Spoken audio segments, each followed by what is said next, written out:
Good morning, everybody. Welcome to our panel on crafting a corporate culture that means something. As Steve said, my name is Daliah Singer. I'm a local freelance journalist. So for me, corporate culture is my home office, which is like unlimited vacation days. I can leave whenever I want to work out, go have lunch. So obviously have a lot to learn from these folks. But in all seriousness, culture is a big topic these days. We know that the culture of a company is becoming more and more important to both businesses and employees and prospective employees, particularly in a place like Denver where so many people are moving and so many businesses are relocating. And beyond that, a Harvard Business School professor found that effective culture can account for 20 to 30% of the differential in corporate performance when compared with culturally unremarkable competitors. So clearly, culture matters for a lot of reasons. So we're going to start today. I have a ton of questions for these guys, but we're going to start by meeting our fantastic panelists. So can each of you briefly introduce yourselves, where you work, what you do, and what your company is? Happily. Yeah, my name is Mark Bishop, and I am Senior Vice President of Associate and Organizational Effectiveness at Terumo BCT. We are a medical device and solutions company that makes products that help healthcare providers in a variety of areas, collecting blood, collecting cells, storing and treating patients with those cells. So mostly around blood and blood components. Good morning, Wendy Barnett. I am here with Lingo Live, and we're a language and communications company which believes in empowering every individual in an organization to be able to express their authentic voice. And I think we all are aware of the high percentage of employees these days who don't necessarily speak English as a first language. So it's really about embracing that diversity, that belonging, that inclusion in a way that people can express their thoughts and ideas positively and contribute to culture. Good morning. My name is Judith Almendra. I'm with TTEC. I'm the head of human capital and talent management for the organization. We have about 50,000 employees around the world. I like to think of my job as not only attracting the best talent to the company, but making sure that they have the tools, resources, and all the programs to be successful and reach their full potential. We are in the customer experience industry, so we offer consulting, technology, and customer care and growth professionals for a lot of the brands that you do business with, from financial industry to retail to automotive. We do business with the companies that you do business, and our purpose is to make sure that we are delivering an extraordinary human experience to every single customer around the world. Hi, good morning. My name is Karen Niparko. I'm the CHRO and Executive Director for the Office of Human Resources for the City and County of Denver. Welcome to our house. This is one of our venues that the city is responsible for. We have about 14,000 employees across all different agencies across the city that run our city. And we are also involved in things like that you may not know, like I did not know till I joined the city, that Red Rocks and this whole complex is the responsibility of the City and County of Denver. We have environmental health, public works, human services, so many services that are available to the residents of the City and County of Denver, and our very proud employees provide that support every day. John Hollander. I'm the Chief People Officer for Geostabilization International. We operate in Canada, the United States, and in Australasia. And we kind of think of ourselves as the coolest company no one's ever heard of. Karen's actually a client of ours, and she has no idea that she's a client of ours. You're clients of ours as well, and you have no idea that you're a client of ours as well. We're a specialty design build company. We essentially protect people and infrastructure from the dangers of geohazards. So if you've been up in the mountains, if you've been in the Catskills, if you've been in New York City itself, we protect you from landslides and from rockfall situations. So if you've driven up through the hills of Georgetown, up over Vail Pass, our founders actually were the ones that helped build Vail Pass back in 1968. And so, like I said, we're super thrilled to be a passion-driven, mission-driven organization that helps protect all of us as we go up skiing. You've always wondered if you've driven up and you've seen that hill up above Georgetown, who does that work? Well, right now our crews are out there saving all of us from big rocks from dropping on our vehicles. Thank you. Yeah, thank you. So before we dive in, I'm going to have you guys all do a round robin again. And just, can you describe or characterize your organization's culture in 1 or 2 sentences? Shall we throw it down to John first? Thank you, Mark. Appreciate Yeah, go the that. other way. We, our culture, we're a very culture-driven organization. Again, our passion is protecting people and infrastructure from the hazards of geotechnical issues. If you ask any of our people, they understand what that means. We begin with that. It's funny, we talk about this event as from day one. From day one, we spend time with all of our employees thinking about that, talking about that, and they understand what that passion is. We think of ourselves as a very gritty but family-oriented organization. So if you were to interview or talk with any one of our employees, they would say, it's family first, but very close to that, it's work second. One of our values is work hard or go home. We like to think of it as work hard and go home because it's a highly dangerous environment we work in. However, at the end of the day, it's an environment where people take care of each other, protect each other, and are highly mission driven and passion driven for the things that we do for the traveling public. Well, we're the city of Denver, city and county actually together of Denver, and we are also a very value-driven culture. Our role is to serve our residents. It's all about the residents and the services that we can provide to them and support them. Prior to joining the city about 5 years ago, I spent my entire career in the public sector, in very large public companies as well as private equity-owned companies. So this was my first entree into government. And what I realized is there's quite a few similarities, although people don't realize that. In the private sector, large corporations are, especially public corporations, are focused on revenue and profit for their shareholders.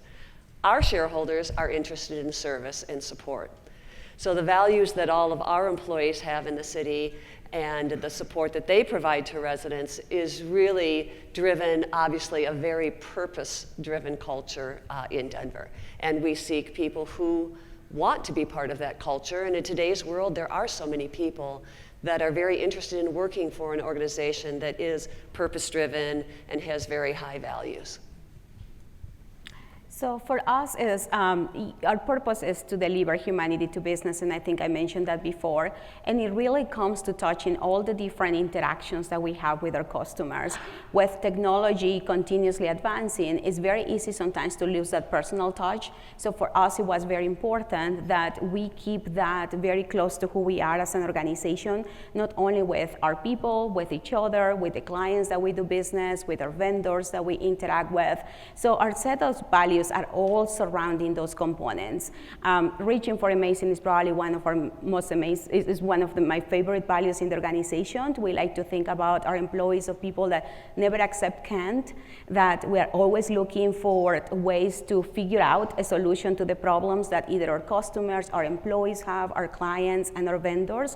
And it's very important, it was very important when we were looking at how do we define an organization, our organizational culture.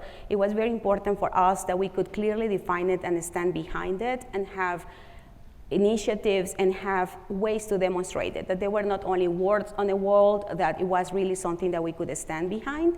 So that's something that we're very proud of. Lingo Live is interesting. We're actually entering into codifying the culture. And I've been with a number of different organizations who have had culture which hasn't been defined. I've been with a company who reevaluated its values. And now, as I look at Lingo Live, I think one of the foundational pieces, which is so remarkable, is if you look at the team, it's a microcosm of really the ideal diverse team. It has people from different countries, from different walks of life, from different orientations. And if you were to magnify that 10x, it would kind of be the perfect demographic of people that you would want in an organization. And so we've been talking about, we kind of know what the culture is because we all live and breathe it and all contribute to it on a daily basis, but how do we actually codify it?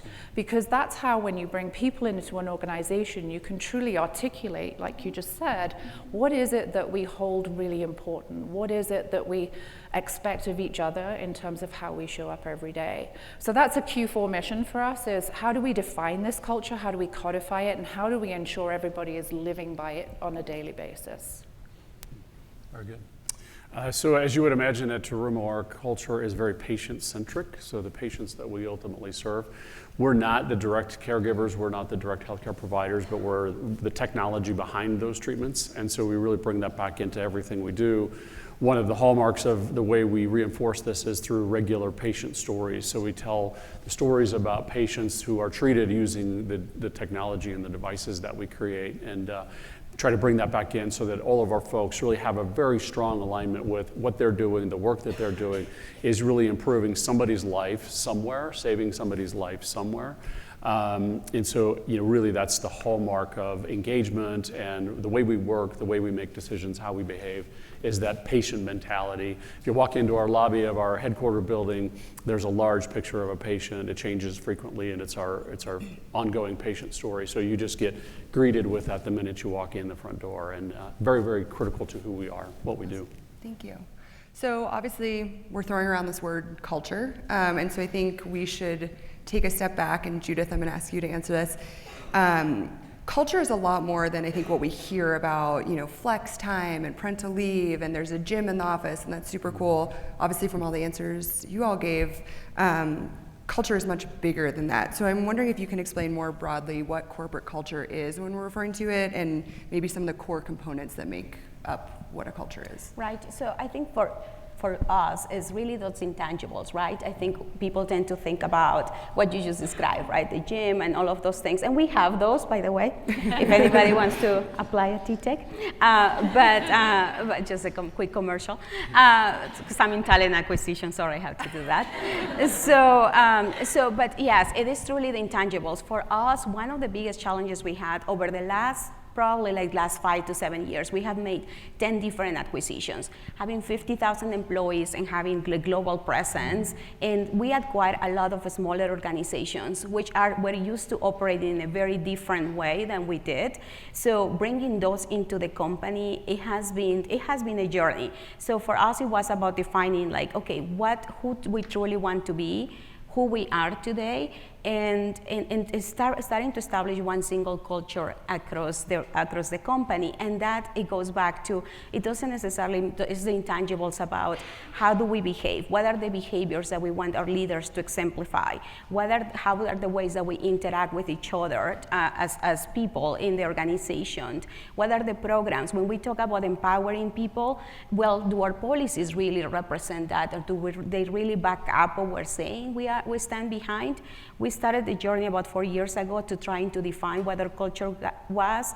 We had a consulting company. We thought it was an amazing journey. We actually put a lot of work and effort into it, and after probably months and months of work, we decided that it wasn't authentic to us. So for us, it was very important. It was beautiful package, it was beautiful values, but it wasn't who we were, and it wasn't truly what we could stand behind. So it really, we scratched everything. We got our top 100 employees together and took them to the happiest place on earth, to Disney, and it was one of the most amazing experiences, because it really started to come from the bottom up versus from the top down, and it really it helped us understand what we thought we had versus what we really had on the front end, and it helped us evaluate, change our programs, change our policies, change the words on the walls as well, and really start defining who we were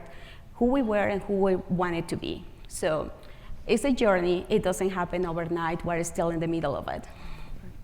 Wendy, I'm hoping you can piggyback on that a bit, because as you just said, you're kind of working on codifying your culture. So can you talk a little about how do you do that? Yeah. Basically, where do you start when you're trying to define your business's culture? I'm glad you asked, actually, because I was like, oh, I have lots of thoughts about that. Yes.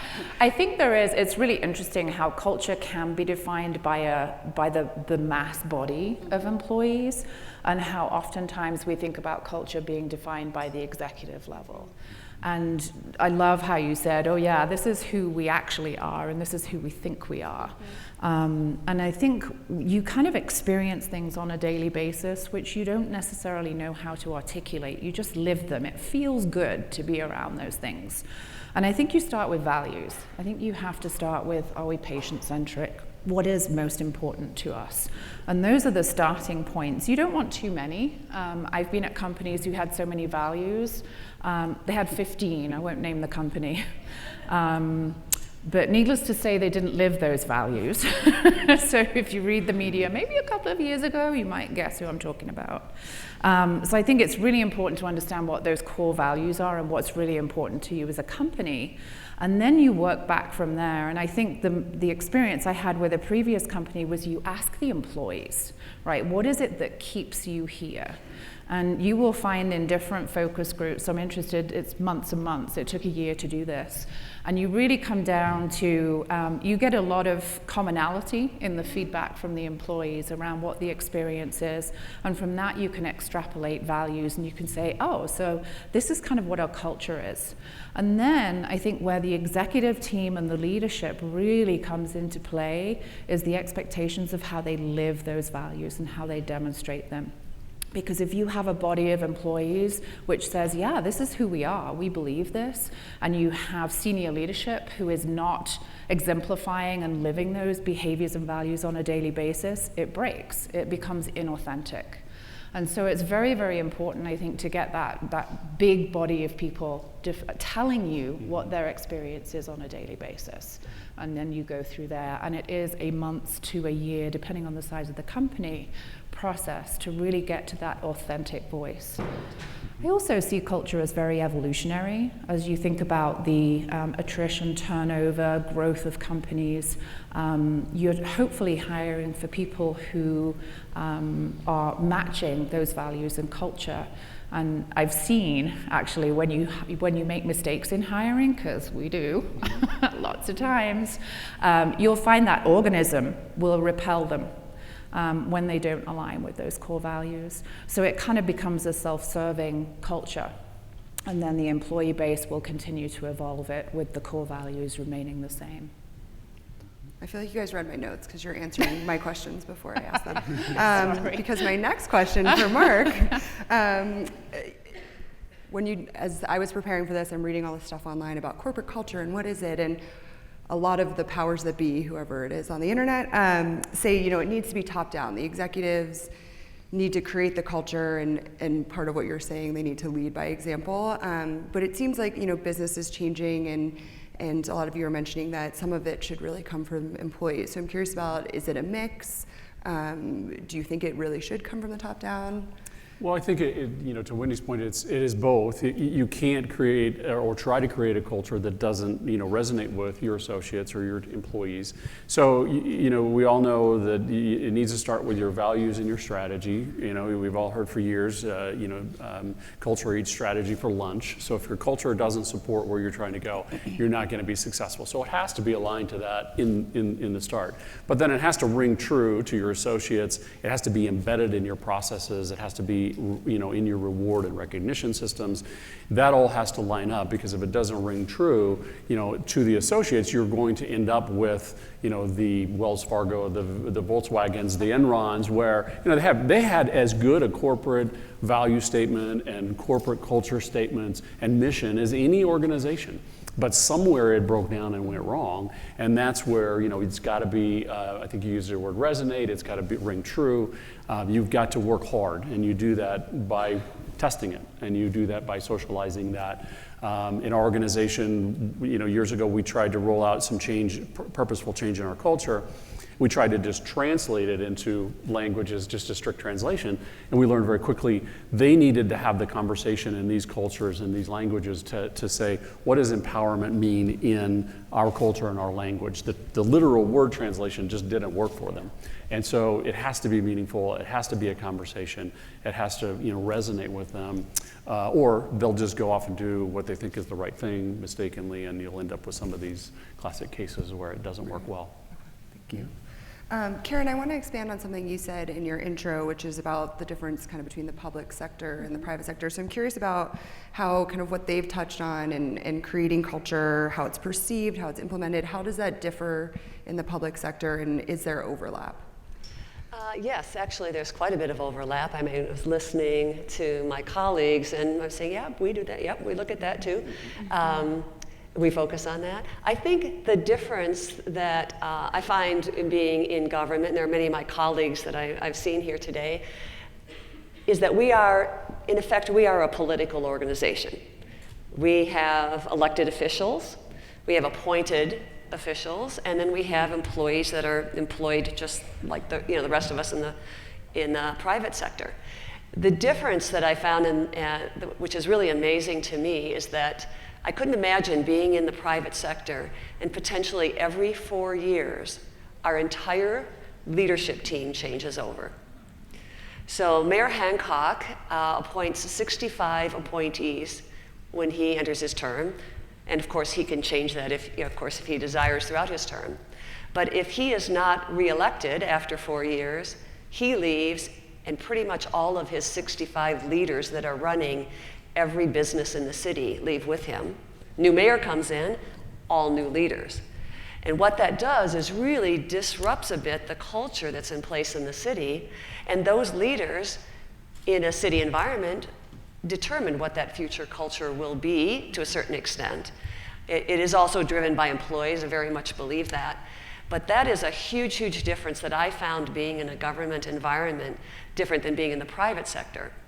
So what we do from an HR standpoint is to try to develop programs, to develop or support the values, encourage the values, really try to be authentic, and all of the work that these folks are all doing, we try to do as well, so that if there is that changeover, there's a foundation and there's a basis of a culture there to work from. We conduct employee engagement surveys every 2 years. The voice of the employee is really, really important in the city, and we act on that feedback. We listen to employees about what they value in their learning and their growth, all of the things that in our very competitive environment here in Denver, the job market in this environment, where people could pretty much decide where they want to go. We certainly want to attract them to the city and county of Denver, and we want them to stay with us. So the risk of that, leadership turnover and culture is something, interestingly, that employees that have been with the city a long time accept because that's the way it is. But it really came to light with me about the resiliency that city employees have to have new leaders, new directions, new views on culture, and maybe new views on values that may change each time someone new is elected. So it's fascinating, certainly, but it is more challenging because we focus on a few different things in the HR community to make sure that we will be able to be a sustainable organization with a sustainable, contributing, highly valued workforce as we move through those various members of leadership. John, you're in the private sector, and you're obviously in an industry where I'm sure the technology changes, evolves, you're hiring new people, going to new locations. So I'm curious about how you maintain a culture as a company's evolving, changing, adapting. That's a great question. It really goes back to your core. So we consistently go back to what we call it the founder's mentality. There's actually a book around the founder's mentality that has some super principles about how you develop an entrepreneurial spirit, create an environment where people are entrepreneurs down to the individual level, even down within our technical crews. So we really always go back to the reflection of our founders and their values, their principles, why they founded the company, and spend a lot of time thinking about those stories and anecdotes. So they're really a reflection in many ways of the continued culture. And then of course, as we've talked about with this group today, we bubble up much of the thoughts and feedback from our workforce and our people to provide that as input and insights into our culture as well. And we've grown 25% a year over the last 4 years. And so it goes from kind of a small mom and pop company to a professional organization. And along the way, you have very different values and beliefs that come into the organization. And we spend time every year kind of stopping, thinking about what our culture looks like, what we should take with us moving forward, and what we should leave behind. And really, the key to your question is really listening to your people and thinking about, especially those new people that come to the organization. A culture and organization is like it's like a human body. There are white blood cells in our body that will attack, anything from the outside, and you have to be careful of preventing, the traditional things that you want to change and evolve and make better over time from being attacked, like your body does around white blood cells. So we try and put a little protection when we bring folks on board to our organization to ensure that their voice is brought forward, they're heard from, and they help us dial in and evolve that culture. When we talk about how we define it, it's really our values, certainly strategy, purpose, but our values, then our norms, and then our behaviors. And many times in culture, people miss the norm.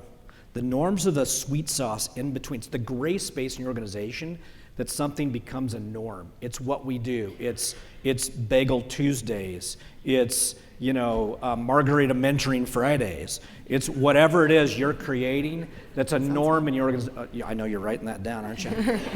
It's those things that you create that are a norm in your organization that you have to stop and look at and say, do we want that to continue to happen? One of our norms is we see ourselves as first responders.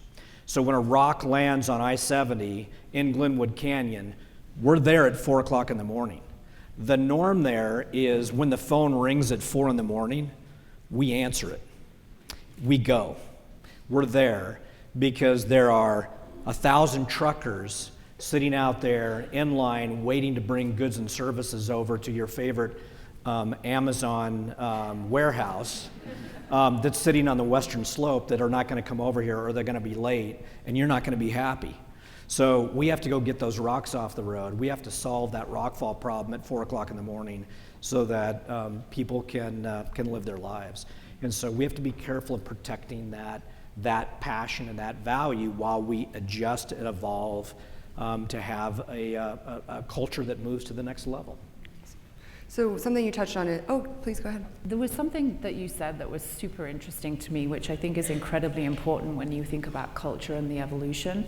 And it's really, as you create a culture which is diverse, how do you know the difference between the folks who are coming in and really everybody has valuable ideas, right? But how do you evolve in a way where that organism is welcoming of challenging ideas and is receptive to hearing that? I think that's one of the biggest challenges around culture is it's felt as static, or is it willing to evolve in a way that includes diverse points of view? I think a couple things you have to think about is, first of all, what's your cornerstone values?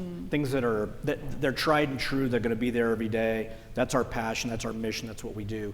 And what are the things that need to evolve and move over time to execute against that passion and mission and serve your customers? And so we think of the most studied group in the history of groups that have been studied is, of course, the millennials, right? So when you look at millennials, there's some research, body of research that says that millennials are willing to take a cut in pay to work at an organization that their values align to the organization's values. I mean, think about that. People will take less money to go work for a company with shared values that they have. What's important to us is we begin our conversations with prospective employees around our passion, our mission, our purpose. And it's amazing when you use that lens, how diversity actually comes along as an outcome. Well, and my next question was actually going to be specifically to Judith, that you guys have a program that's about kind of fostering debate and encouraging feedback from your employees, right? So can you talk a little about that? Absolutely, and I think Wendy touched on this a little bit, but to us, communication is key. I think in order to make sure that you have a culture that everybody understands, you need to have an open dialogue with your employees. You need to make sure that they can trust that culture. So we had, I said, a couple of times, we have 50,000 employees. 40,000 of those employees do not have email for a lot of different reasons. To protect your information, we try to keep that. We try to keep a lot of security around what they have. So we wanted to make sure that they still have access to our executives, that there was cross-functional communication, that they could actually reach out to the CEO. So it truly have an open door policy. So we use technology. We launched a social intranet that allows them to communicate with anybody across the company. They can communicate all day if they want with our CEO, which interacts with them on a daily basis. Sometimes be careful what you ask for, right?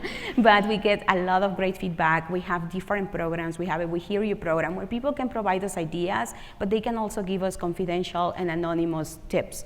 And if somebody's not comfortable sharing some information, openly, they can also use that channel to communicate with us.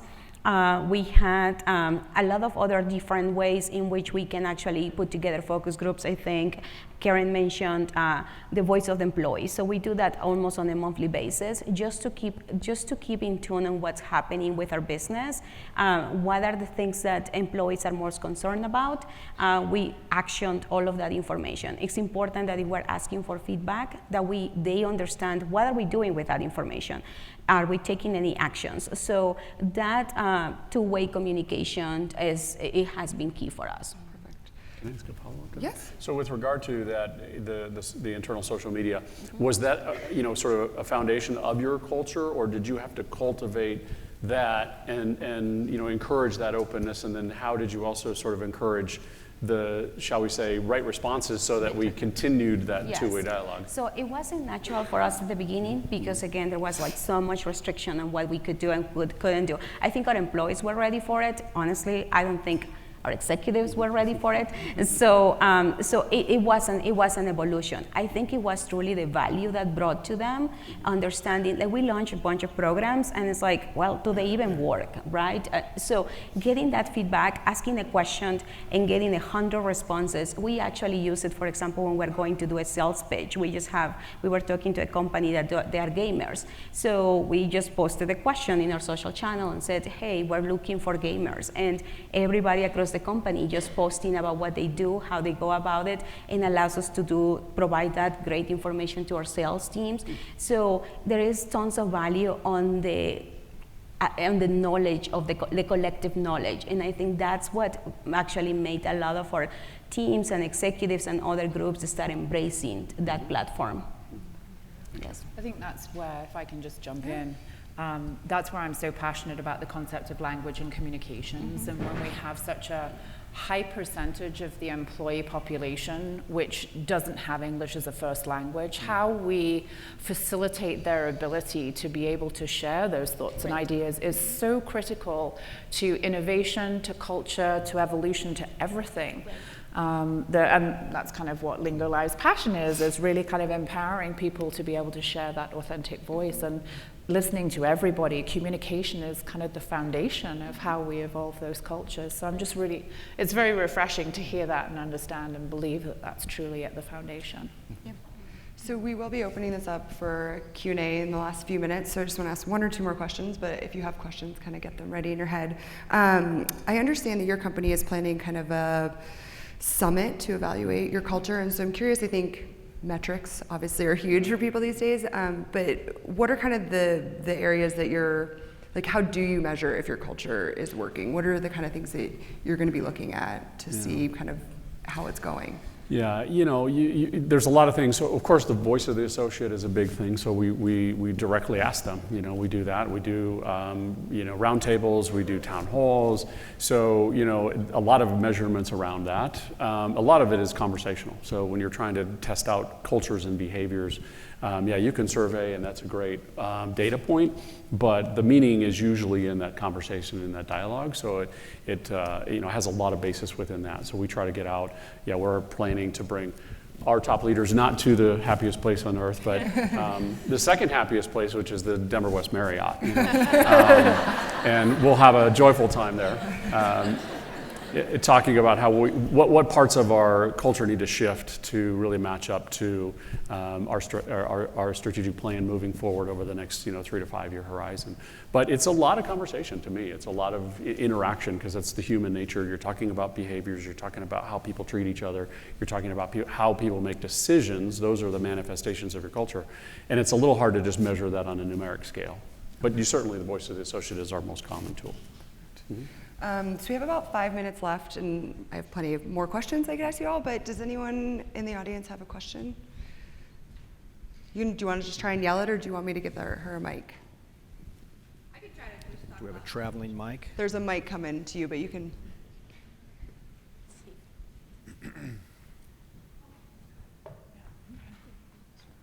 Is it working? All right.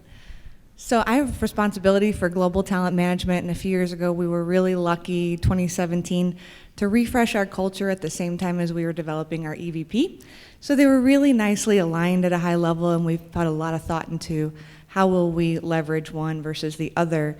Any experience up there on how you've built an EVP and leveraged it distinctly from culture? Yeah, when we built ours, we didn't distinctly separate from culture. We married it to the culture. So our culture existed first. We built the EVP, and we did some market analysis to see, kind of what in the marketplace. We really took a marketing view of our EVP. So think of it if you were in the talent space and you were marketing to your demographic, if you will.